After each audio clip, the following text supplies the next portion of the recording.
Piss off.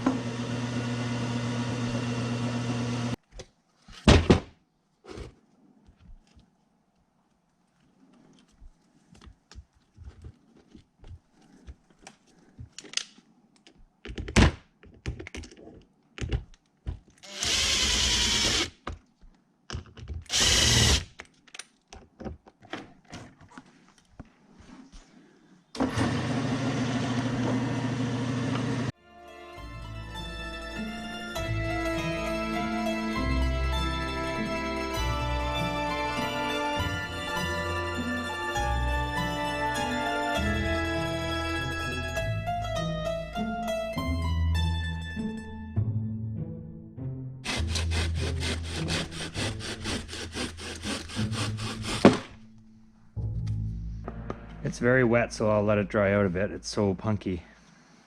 So we'll let it dry out a bit. And it's like a sponge.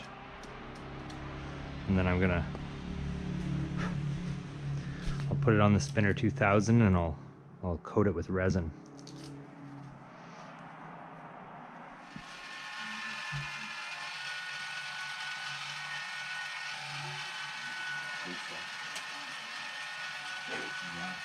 So I let it dry for 3 days just to give it a good chance to cure very well.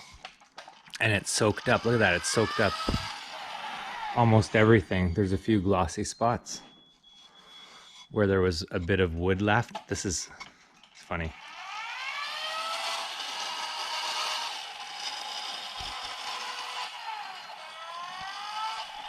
Right there, that's the only good wood left in the bowl. It's hilarious. It was so decayed that it was like a sponge, and it soaked up pretty much all the resin that I put on it. And I put, I put 100 grams of resin on this, more or less. Not very much dripped off. So it all just soaked in as it rotated. So now I'll sand it.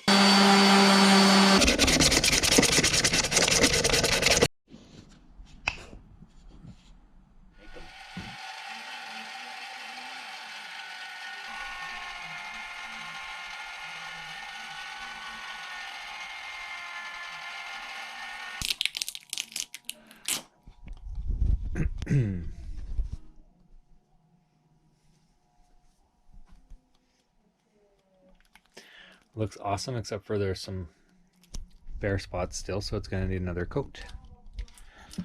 Just out in the garage, I'll hand sand it to with 80 or 100 grit.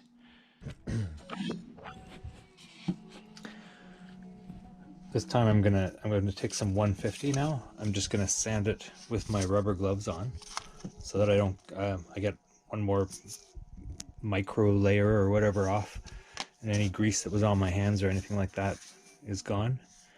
Then I'll wipe it off really well, and we'll put another coat on, and hopefully that avoids any kind of bare spots from now on. That's 3 coats now.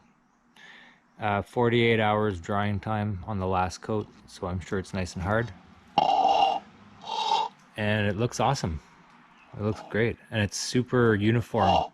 That spinner is really neat. It keeps everything spinning constantly. I put, for what it's worth, I put 70 grams of resin on this, and only like 10 drips fell off because of the way it was spinning. It keeps it all on, so you get a nice thick coating. Anyway, that looks super nice. Now I have to finish the bottom somehow. That's the scary thing to do after you have spent so much time on the bowl. Talk about reclaimed. These are dead ash trees that had to be taken down. And this one, here it is. This is the mulberry here. This is the stem of a weeping mulberry, which is like an ornamental tree that was so dead that there's nothing left. It's just totally rotted wood, basically. Totally decayed, and if you look at the other side, you can see it even more so right there, how decayed it is. But after all of our hard work, we were able to produce this out of a section of this, actually out of this section.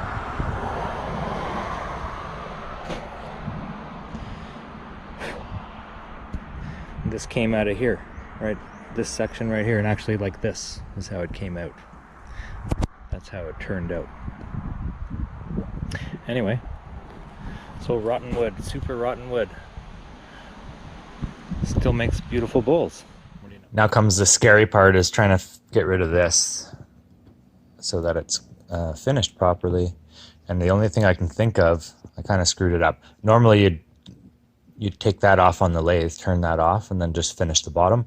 But because it was so rotten, it kept flying out of the lathe, breaking off, so I couldn't do it. So now I'm going to use this thing and just carefully try to reduce that down to the right profile. No need to watch. And there it is, finished.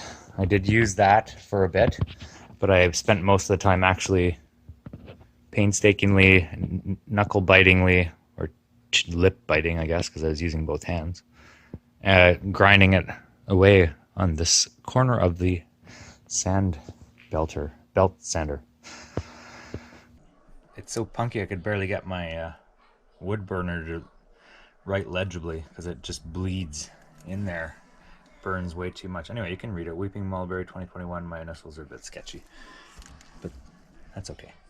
Anyway, and now we're gonna pour in some resin here.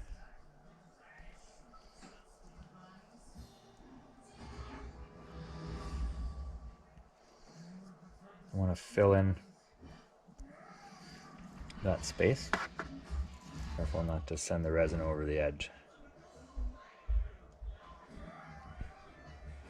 And that's it.